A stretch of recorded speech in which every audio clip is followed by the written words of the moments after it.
nimejenga na mimi maisha kidogo tunaanzaanza. Si unajua? Unaonaje tuingie ndani kidogo, tuingie chumbani ili tukibariki chumba kidogo. Chumba gani?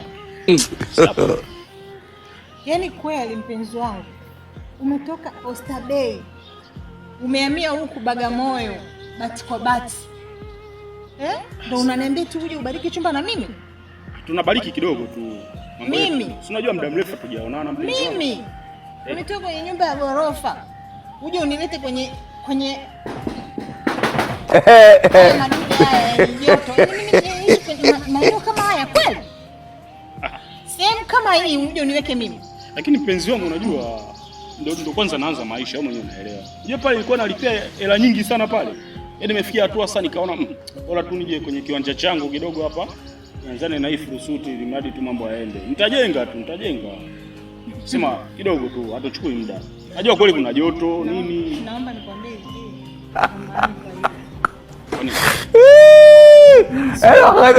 Sio wazi yangu. Hebu niache.